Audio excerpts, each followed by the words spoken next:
Hello students, जैसा कि हम अपने पिछले वीडियो में वर्डपैड के बारे में पढ़ रहे थे और हमने एक फ़ाइल बनाई थी जिसका नाम रखा था हिंदू। आप देख सकते हैं यह फ़ाइल मैंने ओपन भी कर ली है आपके लिए। आगे की कमांड्स हम सीखेंगे इसी फाइल पर। देखिए, पिछली वीडियो में हम लोगों ने होम टैब के अंदर क्लिपबोर्ड ग्रुप सीखा था, जिसके अंदर हमने कट पेस्ट और कॉपी पेस्ट कमांड सीखी थी कि किस तरीके से कट पेस्ट के द्वारा हम अपने किसी कार्य को मूव और कॉपी पेस्ट के द्वारा हम अपने कार्य को कॉपी करते हैं। आज हम होम टैब का नेक्स्ट ग्रुप सीखने जा रहे हैं जिसका नाम है फ़ॉन्ट। अगर आपको याद हो तो जब हम लोगों ने नोटपैड के अंदर काम किया था तो भी हमारे पास ये ऑप्शन उपलब्ध आई थी जिसमें हम लोगों ने सीखा था कि किस तरीके से हम फ़ॉन्ट चेंज कर सकते हैं। अब देखिए, यहाँ पर फ़ॉन्ट के अंदर मेरे पास यहाँ पर ये जो फ़ॉन्ट फैमिली लिखा हुआ है, ये ऑप्शन है जिसके आगे जो एरो बना हुआ है, यदि मैं इस पर क्लिक करता हूँ तो मेरे पास डिफरेंट फ़ॉन्ट्स के नाम आ जाते हैं और ये पूरी की पूरी एक बहुत बड़ी लिस्ट है। मुझे जो भी पर्टिकुलर स्टाइल फ़ॉन्ट का इनमें से अच्छा लगता है वो मैं यहाँ से सेलेक्ट कर सकता हूँ।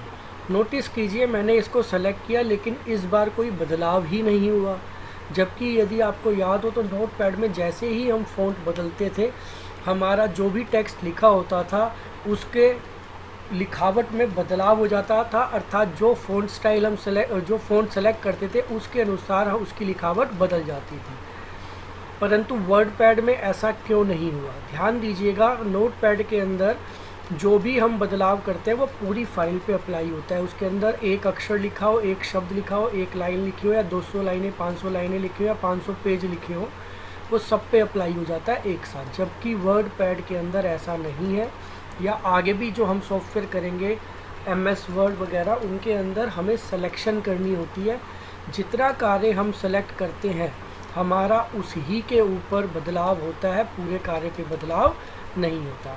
उदाहरण के लिए मान लीजिए मैंने ये लाइन सेलेक्ट करी है यहाँ पर और अब मैं फ़ॉन्ट को चेंज करता हूँ। जैसा कि मैंने अभी आपने नोटिस किया और पहले देखिए, मैं जिस पे जा रहा हूँ उसके अनुसार लाइन का लिखावट बदलती जा रही है। ऊपर वाली लाइन देखिए जिसमें SM Hindu senior secondary school लिखा हुआ है, जो मैं फ़ॉन्ट सेलेक्ट करता हूँ उसके अनुसार वहाँ पर बदलाव हो रहा है। देख पा रहे होंगे आप।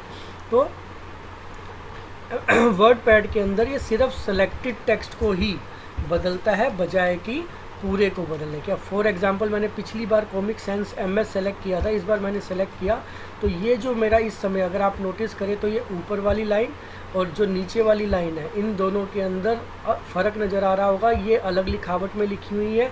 तो ये जो मेरा फ़ॉन्ट है यह है आपका कॉमिक सेंस MS, जबकि जो नीचे वाली लाइन है इसके अंदर मेरा जो फ़ॉन्ट है वो है कैलिबरी। तो अलग अलग लिखावट लिखने के लिए इस ऑप्शन का प्रयोग किया जाता है। जितना कार्य आप सेलेक्ट करेंगे, अगर एक अक्षर करेंगे तो सिर्फ एक अक्षर का फ़ॉन्ट चेंज होगा, एक शब्द करेंगे तो एक शब्द का चेंज होगा, और अगर आप पूरी फाइल को सेलेक्ट कर लेंगे तो पूरी फाइल का फ़ॉन्ट भी एक साथ चेंज किया जा सकता है। तो आप देख सकते हैं, जैसे मैंने SM हिंदू सीनियर सेकेंडरी तक सेलेक्ट किया, स्कूल सेलेक्ट नहीं किया। तो नोटिस कीजिए, जब मैं यहाँ पर सिलेक्शन बदल रहा हूँ तो मेरा जो स्कूल है उसका फ़ॉन्ट तो कॉमिक सेंस ही रह रहा है, लेकिन बाकियों का चेंज हो रहा है। बाकी जो अक्षर सेलेक्ट किए हुए हैं उनका जो फ़ॉन्ट है वो चेंज हो रहा है।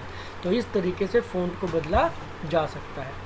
नेक्स्ट बारी आती है फ़ॉन्ट साइज़ की। तो ये जो ऑप्शन है ये फ़ॉन्ट साइज़ की है। आप जितना काम सेलेक्ट करेंगे, मान लीजिए मैंने ये सिलेक्शन कर लिया तो मैं यहाँ से सेलेक्ट कर रहा हूँ, ये देखिए ये 8 साइज़ सेलेक्ट किया तो ये मेरा अक्षर छोटे हो गए हैं। 9 करता हूँ तो थोड़े अधिक बड़े, 10 करता हूँ तो और अधिक बड़े, इसी तरह 11 करता हूँ तो और अधिक बड़े, 12, 14, 16। तो इस तरीके से इसमें भी 8 से लेके 72 तक का साइज़ उपलब्ध है।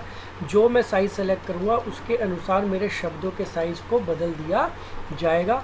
आप नोटिस कीजिए, यदि मैं इसको 72 कर देता हूँ तो जो मेरा टेक्स्ट है वो कुछ इस साइज़ में लिखा नज़र आ रहा है, काफ़ी बड़ा लिखा हुआ नज़र आ रहा है, जबकि ऊपर का जो टेक्स्ट है वो छोटा नज़र आ रहा है। तो इस तरीके से फ़ॉन्ट साइज़ को बदला जा सकता है। ये जो मेरा फ़ॉन्ट है ये 36 साइज़ का है, जबकि ये जो फ़ॉन्ट है ये 72 साइज़ का है। इसके अंदर आपको दो और अन्य ऑप्शन है जो नोटपैड में उपलब्ध नहीं थी। यहीं से आप अपने फ़ॉन्ट को ग्रो मतलब साइज बदल सकते हैं। देखिए मैं क्लिक कर रहा हूँ तो आप नोटिस कर रहे हो तो ये बड़ा होता जा रहा है, 72 से भी बड़ा हो गया, देखिए 80 हो गया। और बड़ा करना चाहता हूँ और बड़ा होता जा रहा है। ये आप ग्रो फ़ॉन्ट की ऑप्शन प्रयोग करके चेंज कर सकते हैं। और इसी के साथ में जो है वो श्रिंक फ़ॉन्ट है। श्रिंक फ़ॉन्ट का मतलब साइज़ को छोटा करना, 130, 120, 110 इस तरीके से आप नोटिस कर रहे हो तो छोटा होता चला जा रहा है। तो इस तरीके से फ़ॉन्ट को इन दो बटनों की सहायता से, ग्रो मीन्स बढ़ाना, श्रिंक मतलब छोटा करना, यहाँ से भी फ़ॉन्ट को साइज़ को छोटा या बड़ा किया जा सकता है। आगे आते हैं नेक्स्ट ऑप्शन पे, बी फॉर बोल्ड। जैसा लिखा रहा है change to the heavier font. It means जो मेरा सिलेक्टेड टेक्स्ट होगा उसको ये बोल्ड कर देगा, हैवियर मतलब मोटे अक्षर बना देगा। नोटिस करें तो यहाँ पर अक्षर मोटे बन गए हैं, हैवी बन गए हैं। तो इस तरीके से हैवी फ़ॉन्ट अर्थात मोटे अक्षर लिखने के लिए बोल्ड का प्रयोग किया जाता है। इसी तरीके से यदि मैं आई पे क्लिक करता हूँ तो देखिए अक्षर कुछ तिरछे हो गए हैं, ये इटैलिक बना दिए गए हैं तो अक्षर तिरछे हो गए हैं। यू पे करता हूँ तो अंडरलाइन, नीचे लाइन भी आ गई है। तो ध्यान दीजिए इस समय इस सेलेक्टेड टेक्स्ट के ऊपर तीनों अप्लाई हैं। आप नोटिस कर रहे हो तो बटन का रंग भी चेंज हो गया, ऑरेंज हो गया है। तो B for bold, I for italic, U for underline. Bold का मतलब मोटे अक्षर, आई का मतलब इटैलिक तिरछे अक्षर, यू का मतलब अंडरलाइन, लाइन नीचे खिंची हुई आ जाएगी। तो इस तरीके से आप चाहें तो देखिए मतलब इटैलिक हटाना है बाई चांस तो आपको दोबारा सिलेक्शन करके इस बटन पे क्लिक करना है। तो आप नोटिस कीजिए अक्षर सीधे हो गए अर्थात इटैलिक ख़त्म हो गया। अब सिर्फ बी और यू जो है वो ऑरेंज है, जबकि आई जो है वो ग्रेइश कलर में वापसी आ गया। बोल्ड हटाना है, मैंने इस पर क्लिक किया तो देखिए बोल्ड भी हट गया, अक्षर नॉर्मल हो गए हैं, बोल्ड मोटे अक्षर नहीं रहे। अब यू हटाना है तो यू पे क्लिक किया तो नोटिस कीजिए यू भी ऑरेंज से ग्रे में आ गया और आपका ये नीचे की लाइन भी इसकी ख़त्म हो गई है।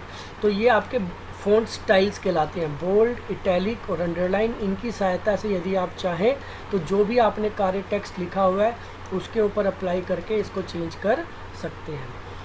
साथ ही एक अन्य ऑप्शन यहाँ आ गई है स्ट्राइक थ्रू। स्ट्राइक थ्रू के अंदर मतलब है अक्षरों के बीच में लाइन आ जाना। तो जब आप सिलेक्शन करके इसके ऊपर क्लिक करते हैं तो देखिए अक्षरों के बीचों बीच एक लाइन आ गई है, इसे स्ट्राइक थ्रू कहा जाता है। ये नोटपैड में उपलब्ध नहीं थी, ये वर्डपैड में ही उपलब्ध है। तो अगर आप चाहें, वैसे तो इसकी आवश्यकता कम ही पड़ती है, लेकिन अगर आपको इस तरह का फीचर चाहिए हो, स्टाइल चाहिए हो कि अक्षरों के बीच में लाइन डली आए, तो इसके लिए आप स्ट्राइक थ्रू ऑप्शन का प्रयोग कर सकते हैं। हटाने के लिए दोबारा इस पर क्लिक कर दीजिए तो ये हट जाएगी। तो आप इनमें से एक चाहें तो एक, दो चाहें तो दो, तीन चाहें तो तीन, चार चाहें तो चार, जितनी भी चाहें अप्लाई कर सकते हैं। आगे आता है एक्स की पावर, एक्स के बेस में 2। तो ये अक्षर छोटे करने के लिए और एक्स की पावर 2, इनमें से दोनों में से एक समय में कोई एक ही एक्टिव रह सकता है, दोनों एक साथ एक्टिव नहीं हो सकते। इसको पढ़ने के लिए मैं थोड़ा और आपको एक नया एग्जांपल देता हूँ, शायद वहाँ से अच्छे से समझ में आए। एट प्रेजेंट मैं इनको उम्मीद करता हूँ कि ये आपको समझ में आ गए होंगे, बोल्ड, इटैलिक, अंडरलाइन और स्ट्राइक थ्रू। तो चलिए अब यहाँ पर हम लिख लेते हैं। जैसे कि आपने नोटिस किया होगा कि आप साइंस के अंदर पढ़ते हैं कुछ इस प्रकार का लिखा हुआ CO2। तो अगर ध्यान दिया हो आपने तो कार्बन डाइऑक्साइड पढ़ा होगा आपने, लेकिन 2 ऐसे नहीं लिखा जाता। ऐसे ही अगर आप देखें तो H2O, वहाँ पर भी 2 ऐसे नहीं लिखा जाता। तो ये जो 2 नीचे की ओर अगर आपने ध्यान दिया हो लिखा जाता है, उसे लिखने के लिए इस ऑप्शन का प्रयोग करते हैं। आपको सिर्फ ये 2 सेलेक्ट करना है और यहाँ पर इस बटन पे क्लिक करना है जिसका नाम है सबस्क्रिप्ट। अगर आप ऐसा करते हैं तो नोटिस कीजिए 2 बाकी अक्षरों की अपेक्षा थोड़ा नीचे लिखा आ गया, और ऐसा ही आपने विज्ञान में CO2 कार्बन डाइऑक्साइड को लिखा हुआ देखा होगा। यहाँ पे H2O वाटर का फॉर्मूला होता है, अगर आपको मालूम हो। आपको 2 को नीचे लाना है तो आपको सिर्फ 2 सेलेक्ट करना है, इस बटन पे क्लिक करना है तो देखिए 2 भी नीचे लिखा आ गया। तो ये आपका H2O लिखा गया जो कि वाटर का फॉर्मूला है। 2 नीचे आ गया, H for hydrogen, O for oxygen. तो इस तरीके से ये फॉर्मूला लिखने के लिए, इस तरीके के जो फॉर्मूले जो हम साइंस में पढ़ते हैं, लिखने के लिए इन बटनों का, इस बटन का जिसका नाम सबस्क्रिप्ट है, प्रयोग किया जाता है। ऐसे ही मैथ के अंदर आपने पढ़ा होगा x की पावर 2 प्लस में y की पावर 2। अब ये देखिए पावर नहीं है, सिंपल 2 लिखा गया है, लेकिन पावर फॉर्मेट में चेंज करने के लिए आपको 2 को सेलेक्ट करना है और इसके साथ वाला बटन जिसको सुपरस्क्रिप्ट कहते हैं का प्रयोग करना है, जिससे कि आपका कार्य ऊपर की ओर सुपरस्क्रिप्ट के रूप में लिखा नज़र आएगा। तो ये आपने गणित के अंदर, मैथ के अंदर पढ़ा होगा, x की पावर 2 प्लस y की पावर 2। तो इस फॉर्मेट में लिखने के लिए सुपरस्क्रिप्ट बटन का प्रयोग किया जाता है। ध्यान देने योग्य बात है, आपको जिस अक्षर को सबस्क्रिप्ट या सुपरस्क्रिप्ट बनाना है सिर्फ वही सेलेक्ट करना है। कई बार बच्चे क्या करते हैं, फॉर एग्ज़ाम्पल मान लीजिए उन्होंने लिखा CO2, ये बाई चांस सेलेक्टेड है इसलिए ऐसा नज़र आ रहा है। इसकी सिलेक्शन को मैं हटा देता हूँ, यहाँ पर सेलेक्ट करके इसको पूरे को सेलेक्ट किया और इसको हटा देता हूँ मैं यहाँ से। ये देखिए, मान लीजिए बच्चे ने ये लिखा CO2 और वो इसको कार्बन डाइऑक्साइड ऊपर वाले रूप में इस तरीके से लिखना चाहता है। तो उसके लिए उसे क्या करना होगा, उसे सिर्फ 2 को सेलेक्ट करना है। लेकिन बच्चे क्या गलती करते हैं, पूरे को सेलेक्ट करते हैं और यहाँ से इस बटन को दबा देंगे तो ये पूरा ही इस तरीके से छोटा हो जाएगा। देख सकते हैं आप, ये साइज़ डिफर है ऊपर वाला और नीचे वाला डिफर है। तो आपको सिर्फ 2 को करना है। आप इसके लिए क्या कर सकते हैं, अंडू करें, ये नॉर्मल साइज़ में वापसी आया। आपको सिर्फ 2 को सेलेक्ट करना है और उसके बाद इस बटन का प्रयोग करना है, तो सिर्फ 2 छोटा होगा और CO2 फॉर्मेट में लिखा जाएगा। ऐसा ही सुपरस्क्रिप्ट के केस में करना है। आपको सिर्फ 2 को सेलेक्ट करना है और उसके बाद सुपरस्क्रिप्ट का बटन दबाना है, तो आपकी पावर के रूप में जानकारी लिखी जाएगी। नेक्स्ट ऑप्शन है हमारे पास यहाँ टेक्स्ट हाइलाइटर। आपने कुछ जानकारी लिखी, जैसे आप लोग बुक के अंदर भी हाइलाइटर यूज़ करते हैं किसी चीज़ को इम्पोर्टेंट नोट बनाने के लिए, तो आप यहाँ हाइलाइटर का प्रयोग कर सकते हैं। इसके साथ में एरो है, ये हाइलाइटर के कलर है। एट प्रेजेंट नो कलर है, मतलब कोई हाइलाइटिंग का कलर नहीं है। आप कोई भी लाइट कलर सेलेक्ट कर सकते हैं। मान लीजिए मैंने यहाँ पे ग्रीन सेलेक्ट किया और उसके बाद अगर आप इसको हाईलाइट करना चाहते हैं तो हाइलाइटर का प्रयोग करें।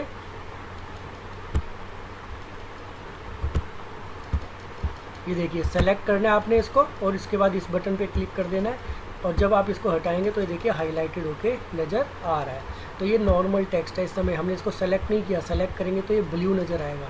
अगर सिलेक्शन हटा देते हैं तो ग्रीन बैकग्राउंड नज़र आ रहा है हमारा और ब्लैक कलर से अक्षर लिखे हुए हैं।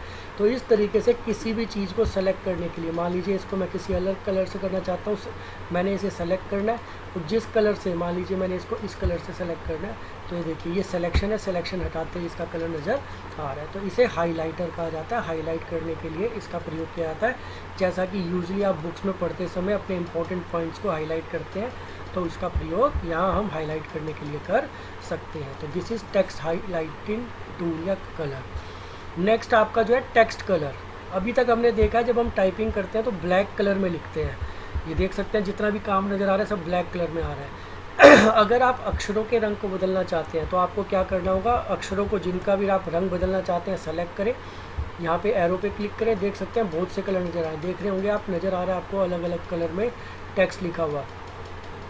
तो आप अक्षरों को जिस रंग में लिखना चाहते हैं उस कलर पे जाएं और आपका टेक्स्ट उसी कलर का आपको दिखाई देगा। सिलेक्शन हटाने के बाद प्रॉपर कलर आपको नज़र आएगा। यदि आप टेक्स्ट को सेलेक्ट कर लेते हैं तो क्योंकि टेक्स्ट का सिलेक्शन का कलर आपका ब्लू है तो ये आपको वाइट कलर में टेक्स्ट लिखा हुआ नज़र आ रहा है, लेकिन जैसे ही सिलेक्शन हटाते हैं तो ब्लू कलर का टेक्स्ट और बैकग्राउंड वाइट कलर का हो गया। तो इस तरीके से टेक्स्ट के रंग को भी बदला जा सकता है। या मोर कलर की ऑप्शन है, अगर आपको और अधिक कलर चाहिए तो और ज़्यादा रंग आ जाएंगे। आपको पहले लेकिन सेलेक्ट करना आवश्यक है। जब आप सेलेक्ट करेंगे तो ही रंग चेंज होगा, एल्स वाइज आपका जो भी कार्य है उसका कलर चेंज नहीं होगा। फॉर एग्ज़ाम्पल आप इस पूरे टेक्स्ट का कलर चेंज करना चाहते हैं तो आपको पहले हम क्या करते हैं, इसके साइज़ को थोड़ा छोटा कर लेते हैं ताकि हमें एक ही स्क्रीन पे नज़र आ जाए। ये देख सकते हैं आप, इसका एट प्रेजेंट कलर कौन सा है, ब्लू है। मैंने इन दोनों को सेलेक्ट किया, यहाँ पर लाइनों को, यहाँ पे गए मोर कलर पे गए। आपको जो सा कलर अच्छा लग रहा है, मान लो पिंक कलर में चेंज करना है, आपने पिंक कलर सेलेक्ट किया, ओके किया। चेंज नहीं हुआ, कब होगा, जब सिलेक्शन हटा देंगे तो ये पिंक कलर का आपका नियर अबाउट पिंक कलर है या जो भी आपका कलर है इस रंग के अंदर चेंज हो गया। तो इस तरीके से टेक्स्ट के कलर को भी बदला जा सकता है। तो ये हमारा पूरा फ़ॉन्ट ग्रुप हुआ, जिसके अंदर कुछ चीज़ें तो हमने ऑलरेडी नोटपैड में पढ़ी थी, कुछ एक नई चीज़ें हैं। आशा करता हूँ कि आपको ये समझ में आई होंगी और आप इन्हें सभी ऑप्शंस को खुद से भी, अगर आपके पास कंप्यूटर उपलब्ध है तो अवश्य अपने आप से करके देखें। धन्यवाद।